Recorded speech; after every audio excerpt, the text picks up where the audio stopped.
अस्सलामुअलैकुम नाजरीन, कैसे हैं आप सब? ठीक है, उम्मीद है खैरियत से होंगे, मज़े में होंगे। नौशीन मुल्तानी चैनल पे वेलकम हो गया। मामा पापा की परियों कैसी हो? उम्मीद है आप लोग ठीक ठाक और फिट फाट होंगे, अपने खर्चे पे खुश होंगे। मैं जानती टोटीज ते छोटी छोटीज ते एंड पतलीज मोटी सुखी सबको बहुत सारा मेरी तरफ से प्यार। तो जी मेरी जानती टोटियों ते छोटी छोटियों ते एंड पतलियों ते मोटियों की हालत तोड़ा। रिव्यू रिएक्शन स्टार्ट करते हैं। सल्लू साहब पहुंच गए हैं कराची और होटल में ले लिया है रूम ले लिया है जनाब, ससुराल के होते हुए और भांजी का घर होते हुए, फिर भी होटल में कमरा। ओ माय गॉड, तो गेट में लॉस्ट हो गया। चलें जी, उसमें भी बात करते हैं। और सनिया ने जनाब ले ली है आखिरकार 4 साल बाद अपनी बेटी की जिम्मेदारी, कफालत ले ली है अपनी बेटी की, उस पर भी बात करते हैं। और कुछ और भी इंकशाफात हैं, उस पर भी बात करते हैं। लेकिन उससे पहले कहते हैं दर्द। ज़िंदगी के बदतरीन दौर से गुजरते हुए सब कुछ टूटा, बहुत कुछ छूटा, ख्वाब मरे, कई रिश्ते पे नकाब हुए, लेकिन एक बात बहुत कीमती साबित हुई। मैंने इन चेहरों को पहचान लिया जो हमेशा कहते थे हम तुम्हारे साथ हैं, हम तुम्हारी परवाह करते हैं। आए हाय, यही तो टाइम होता है। मुश्किल में ही पहचान होती है अपने और पराये की, कि यार कौन जुड़ा हुआ है कौन नहीं जुड़ा हुआ। हाँ, कुछ लोगों की मजबूरियां भी होती हैं, आप सबसे एक्सपेक्टेशन नहीं कर सकते।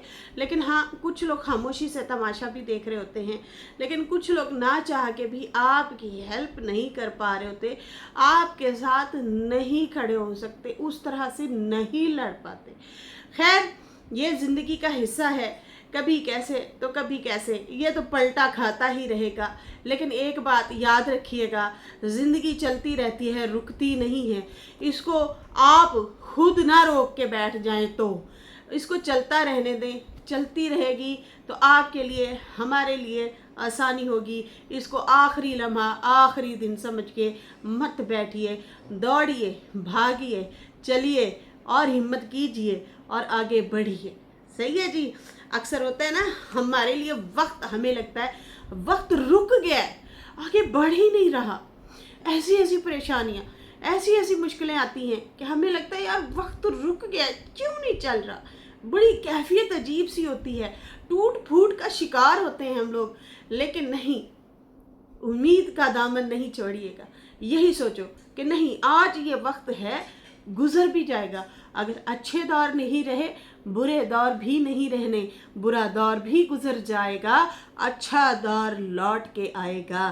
खैर, बढ़ते हैं जनाब अपने रिव्यू रिएक्शन की तरफ। और जनाब सनिया ने कहा कि पिछले 3-4 साल से सहमा और बहनोई जो है, खर्चा, स्कूल की फ़ीस पे करते आए हैं। मेरी बेटी की खर्चा और स्कूल की फ़ीस ही नहीं होती, मेन होता है अहम जागना बच्चे के लिए जागना, उसकी हंसी, उसकी खुशी के साथ रहना। फीसें कुछ नहीं होती, रोटी भी कुछ नहीं होती, कितना खा लेते हैं बच्चे। शादियों ब्याहों में आप लोगों ने देखा होगा, 1000 या सैकड़ों की तादाद में मर्दों को गिना जाता है या औरतों पे, कि यार इतना खाना, इतनी देगे होनी चाहिए। बच्चों को कोई नहीं गिनता, क्योंकि बच्चों की खुराक ही नहीं होती। ठीक है ना? तो ये वैसे ही मैं मिसाल दे रही हूँ कि भाई उन्हें, बच्चों को नहीं कोई गिनता होता, क्योंकि उन्हें पता है बच्चों ने 2-3 वाले ही खाने होते हैं। बच्चों की क्या खुराक होती है? मेन अहम चीज़ होती है वक्त देना, टाइम देना। आपकी शादी को दूसरा साल होने वाला है इधर, लेकिन वो उससे पहले उनके पास है। तो मेन चीज़ ये है कि उन्होंने वक्त दिया, उन्होंने रात दिन एक किया और बच्चे के साथ रहे, उसके बुखार में, उसके सर दर्द में, उसकी खुशी में, उसको अच्छा फील कराना, उसको पैम्पर करना, बहुत ज़्यादा अहम ये बात होती है, जज्बात इन्वेस्ट करना। सही है। खैर, कहते हैं जो कि आपकी बेटी के लिए आपकी बहन ने किया और आयशा की बेटे के लिए फातिमा ने किया, अब नैना के बेटे के लिए रुबीना कर रही है। खैर यहाँ पे जो है अब बात करेंगे। कहती हैं कि अब उन लोगों का घर बना है, हालात थोड़े से ऊपर नीचे हो गए हैं, बच्ची का क्या कसूर है, और किसी मतलब उसकी माँ भी मैं हूँ, बाप भी मैं हूँ। अगर देखा जाए तो, कहती है देखा जाए तो उसकी माँ भी मैं हूँ, बाप भी मैं हूँ। अगर देखा जाए तो मतलब वो कह रही है कि भाई उसका बाप कोई कफालत नहीं उठाता। आप लोगों ने भी केस वेस नहीं किया होगा ना, आप लोगों ने अपील की होगी अदालत से, वरना तो भाई फ़ौरन बड़े बड़े स्टारों से खर्चा मांग लिया जाता है।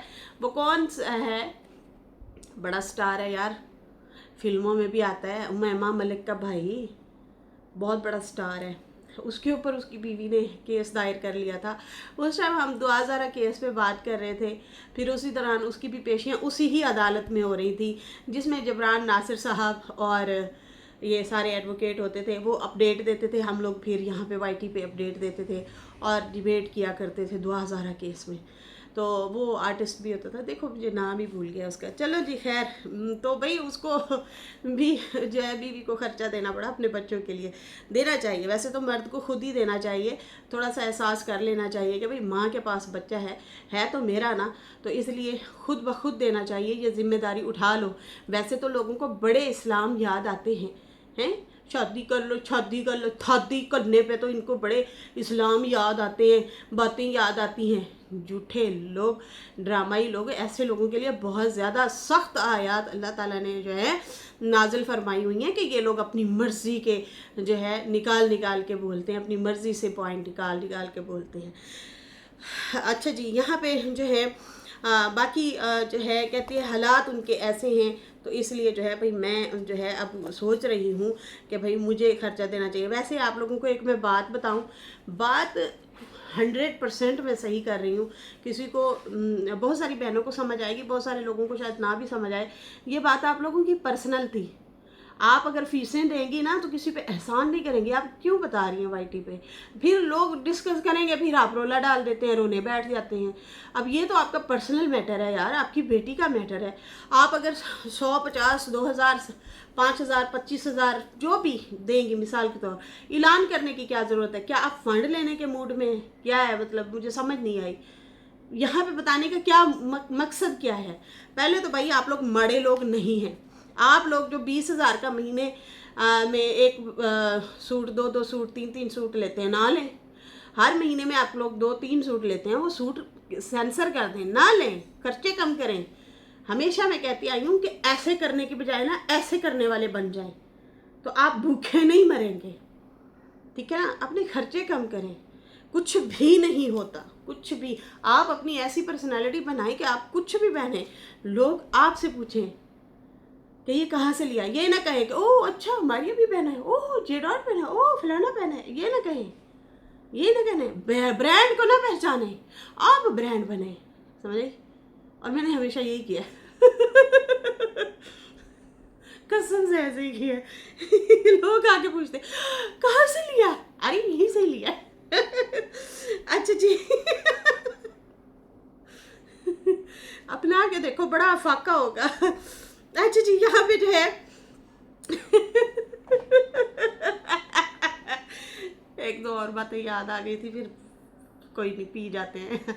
हाजमा कोई नहीं, खराब हो जाएगा, टेट बढ़ जाएगा ज़्यादा से ज़्यादा, है बातें पीने से, खाने से टेढ़ बढ़ जाएगा, मुंह बड़ा हो जाएगा, कोई बात नहीं, होने दो अच्छा जी, यहाँ पे जो है कहती है मतलब वो ये कहना चाह रही थी कि भाई उसका बाप तो नहीं है, मैं ही उसकी माँ हूँ, मैं हूँ उसका बाप हूँ। और नहीं, आप ना माँ बनी है ना बाप बनी है, आप नहीं बनी, सहमा बनी है। देखो जो सच की बात है ना वो करनी पड़ेगी। सहमा की बातों से भी बहुत सारा इख्तिलाफ होता है, चीज़ें होती हैं, लेकिन जो है ना, जो बात सच है वो सच है। खैर, उसके माँ भी और बाप भी वही बने, आप लोग नहीं बने। आपने भी फेंक दिया, उसने भी फेंक दिया। आप लोगों ने जो रिएक्शन दिए थे ना इस बच्ची के लिए, हमें याद है। खैर, यहाँ पे जो है कहती हैं कि बाकी मेरे से जितना होता है मैं करती रहती हूँ, अब मैं ख़र्चा उठाऊँगी, स्कूल तो चेंज नहीं करना, ट्यूशन स्कूल की फ़ीस मैं दूंगी, मेरी जान कुर्बान है मेरी बेटी पे। अब शादी भी है तो जाहिर सी बात है उसमें भी हम लोगों ने बिजी होना है। मतलब वो कह रही थी उसकी भी शॉपिंग शूपिंग करनी है, हम लोगों के उधर भी खर्चे खुर्चे हैं। तो ये मुझे ना ऐसे लगा कि जैसे ना फंड लेने की कहानी सुना रही है, लोगों से हेल्प मांग रही है। तो खुदारा मत करो ऐसे मत करो यार, क्यों आप लोग ऐसे करते हो? बड़े बड़े टाइटल लगा के बड़ी बड़ी बातें। आप अगर बेटी की फीसें भर देगी, ऐलान करने की ज़रूरत थी? ना करें ऐलान। यही बात हम सहमा को कहते थे कि सहमा डेली आके रोना पिटता डालती हो और डेली आके कहती हो हाय अल्लाह ये कर लिया वो कर लिया, हाय ये खर्चा हो गया वो खर्चा हो गया। हद नहीं है वैसे।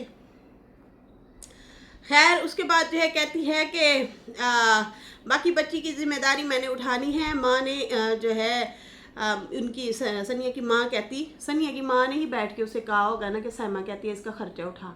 अगर अली आ गया उसका मतलब डीडी उठा रहा है, बाकी दो बच्चों का उठा रहा है, भाई बाकी दो बच्चों का वो फातिमा उठाती है। साथ में अगर ये भी थोड़ा सा दे देता, कोई एहसान नहीं करता, उसका बाप है उनके बच्चों का, ठीक है। और आप भी अगर देंगी तो कोई एहसान नहीं करेंगी, आपकी भी औलाद है। लेकिन दुआ दो, सारी ज़िंदगी के लिए दुआ दो डीडी को कि डीडी ने तुम लोगों को पैरों पे खड़ा कर दिया, कमाने जोगा कर दिया। ये भी जो फैक्ट है वो उस पर बात करेंगे। खैर कहती है कि इनकी वालदा ने कहा कि सहमा ने बहुत किया है, अब तुम भी उसका साथ दो, रल मिल के करो, उसकी भी बेटी है तुम्हारी भी बेटी है। मैंने उसे कहा वो भी करेगी। मतलब इसका मतलब माँ को सहमा ने कहा होगा कि भाई इसके काम देखो अपने, इसके नखरे नहीं मान। यहाँ पे उसकी बेटी है, उसको खुद तो कुछ ना कुछ करते रहना चाहिए ना, बेटी का खर्चा देना चाहिए। तो इसलिए जो है मतलब ये इस तरह से बोल रही थी। बाकी सनिया ने कहा कि कल परसों जो है मैं रोती रही हूँ, मसले चल रहे थे, हमने तो धक्के खाए हैं, अब इसका हम जो है ख्याल रखेंगे।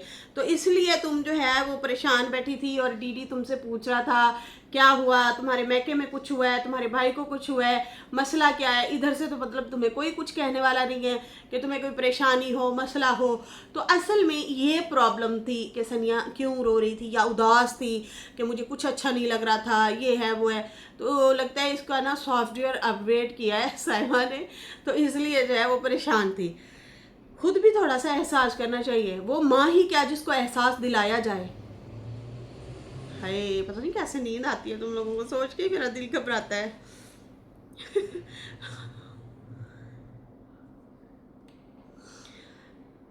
कसमें इससे बेहतर तो फिर हमारी सुतेली माँ ही ठीक थी। सगी माँ तो बदनाम नहीं थी ना, खैर वो तो वैसे ही दुनिया से बहुत पहले चले गए थे। है सगी माँ ये हाल कर रही हैं। बाकी कहती है कि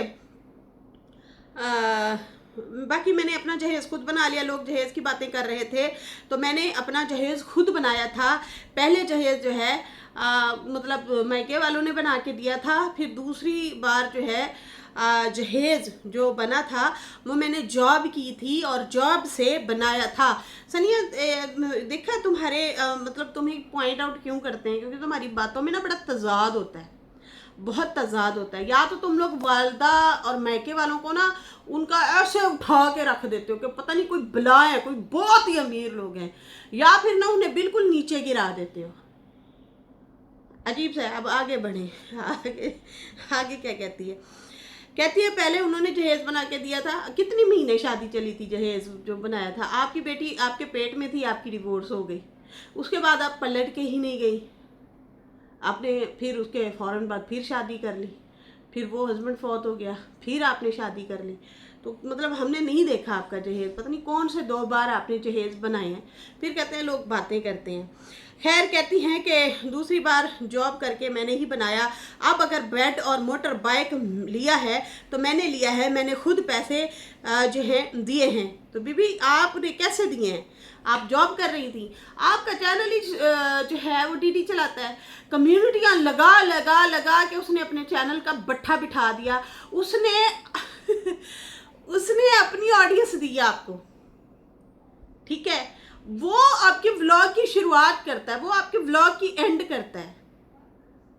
ये खाली आपका नहीं, ये डीडी का भी चैनल है।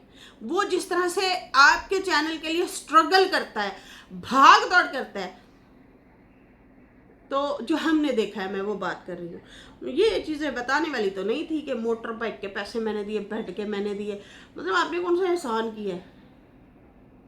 गिफ्ट आप गिन रही हैं, ये याद रखें, गिफ्ट आपने गिफ्ट दिया था बर्थडे का, और उसने आपके लिए गाड़ी बेची थी माँ बीवी और अपने पैसों की, और फिर प्लॉट श्लॉट लिए थे, और आपको सोने की अंगूठियां पहनाई थी, रंग बिरंगी लहंगे लेके दे के पहना के देगे चढ़ाई थी। ऐसी नहीं बातें करते, ये टुच्ची बातें होती हैं। बेड लिया था, उसकी किस्तें उतारी हैं, फिर वो जो है आप उतार सकती थी, आपका चैनल चल सकता था। सैमा का चला है, नहीं चला ना, आपका भी इसी वजह से चला है, आपने मुसलसल रिएक्शन दिए हैं, और साथ में डीडी ने भी रिएक्शन दिए आपके ही चैनल से। आपको, आपके पास व्लॉग नहीं होता, आप व्लॉग नहीं बनाती, वो बंदा आपके साथ व्लॉग बनवाता है, आपको बहुत ज़्यादा सपोर्ट करता है, हद से भी ज़्यादा सपोर्ट करता है। आपके चैनल चलाने के लिए पता नहीं उसको कितने पापड़ बेलने पड़ते हैं। आप अपने कंटेंट से है ना, मज़ा ही कुछ और है। ये वाली तकबदो हमने फातिमा के लिए नहीं देखी, हालांकि उसकी नज़र फातिमा के पैसे पे रहती है, ये भी हमने देखा है। खैर यहाँ पे कहती हैं कि भाई मैं अपनी बेटी का खुद ख्याल रखूँगी, अब उसकी ज़िम्मेदारी मैंने उठा ली है, अब जो है सारा कुछ मैं करूँगी, तो इसलिए जो है अब सारा करती रहूँगी। मुझे समझ नहीं आई, आप अपनी औलाद के लिए अगर कुछ करेंगी या फीस देंगी, यहाँ पे ऐलान करने की क्या ज़रूरत थी। या तो आप अपने पास ले आती, अपने पास रखती, फिर कहती भाई आज से मैं ऐलान करती हूँ मेरी बेटी वहाँ पे थी अब इधर आ गई है, मेरे पास पक्की पक्की रहेगी। तो वो ये मुझे समझ नहीं आई। खैर सल्लू साहब भी जनाब कराची पहुँचे हुए हैं, होटल में उन्होंने रूम दिया है, और उसके बाद कहता कि मैं गांव गया था, गांव मतलब नवाकोट गांव गया था, और मेरे साले के यहाँ बेटा हुआ था, पहले साले के यहाँ बेटा हुआ था, वहाँ पे दूध पिलाई की रस्म थी, दूध छठी करते हैं ना बच्चे की, तो उस रस्म पे हम लोग गए थे। फिर जो है बाजी की तबीयत ख़राब थी, बाजी कौन, नजमा बाजी की तबीयत ख़राब थी और वो मिली, और बाकी मेरे बच्चे भी वहाँ साथ थे, बाकी मैंने वहाँ से निकलना था। तो मेरी बेटी जो है जब वो रो रही थी तो मेरा ना दिल घुट रहा था। ये होती है औलाद ये होता है डीएनए, ये होती है औलाद, ये होती है तकलीफ समझ लो, तुम लोग जितनी शादियां कर लो ना, औलाद तो औलाद है ना, हैं कहते मुझे खींच के लाई, मैं वापस गया, फिर मैं रुक गया, फिर रात वहीं रहा बाजी के घर। क्यों, ससुराल वाले रहने नहीं देते थे, कहते बाजी के हाँ। फिर मैं रुका, तो मतलब ससुराल के यहाँ क्यों नहीं रुके, कहता है हुरैन रो रही थी तो फिर मैं रुक गया था। फिर मैं वहाँ से बैग उठाया, फिर वो बाजी ने कहा कि तुम जा रहे हो तो फिर तुम जो है मेरी बेटी को लेते आना। फिर मैंने कहा चलो ठीक है। फिर जो है लेकिन नजमा की स्टेटमेंट कुछ और थी घुमा फिरा के बात कर रही थी, खुल के बात नहीं की। सल्लू साहब ने आके खुल के बात कर दी कि भाई मुझे मेरी बहन ने भेजा है, मतलब मैं जा तो रहा था लेकिन मेरी बहन ने कहा भांजी को भी लेते आना, ठीक है जी। तो भाई अब फौजिया जो है अपने मामू के साथ आई थिंक वापस आ गई है, और इनका कहना था कि मेरे रिलेटिव भी हैं, सब कुछ हैं यहाँ पे, लेकिन मैं होटल में रूम ले चुका हूँ, मैंने यहाँ पे स्टे करना है, बाकी जब मैं जाने लगूँगा तो मैं उन्हें स्टेशन पे बुला लूँगा। मतलब वो रेलवे स्टेशन पे जो है वकार फातिमा जो है वो छोड़ने के लिए आएंगे फौजिया को, और ये फौजिया को जो है वहाँ स्टेशन से पिक करेगा और फिर सीधा वहाँ से लेके चलाएगा। इन्होंने बताया कि भाई मेरा उधर जाना नहीं होगा वकार फैमिली के घर, मैं होटल पे इसलिए रुका हुआ हूँ क्योंकि मैंने स्टेशन से ही लेके जाना है और मैं घर शर नहीं गया। तो मैं हैरान हूँ कि चलना है तो आप लोग खुला के चलें या तो फिर चले ही ना। ये मुझे समझ से बाहर होती हैं ये वाली बातें ना। तो इस तरह से जो है इन्होंने ये स्टेटमेंट दी है कि भाई मेरी बहन ने मुझे भेजा है और उन्होंने कहा है कि तुम जा रहे हो तो मेरी बेटी को लेते आना। और मैं बाजी के घर गया था, बाजी की बार बार वो कह रहा था तबीयत ख़राब थी, तो इसलिए जो है उन्होंने मुझे कहा तुम अपनी भांजी को लेते आओ, फिर मैं लेता आऊँगा, मैं कराची गया हुआ हूँ। फिर कोई बैग शैग की बातें कर रहा था, उसमें कपड़े थे, मेरा गुम हो गया था बैग, फिर वो बड़ी मुश्किल से मिला, ये है वो है, इस तरह से कुछ बातें कर रहा था, ठीक है जी। और बाकी जो है इंशाल्लाह फिर बाकी डिटेल के साथ बात करेंगे। अभी फ़िलहाल जनाब मुझे दे इजाज़त। मेरी वीडियो अच्छी लगी हो तो लाइक कर दे, न्यू लोग हैं सब्सक्राइब कर दे। फिर मिलेंगे न्यू वीडियो के साथ। अल्लाह हाफिज़, बाय बाय।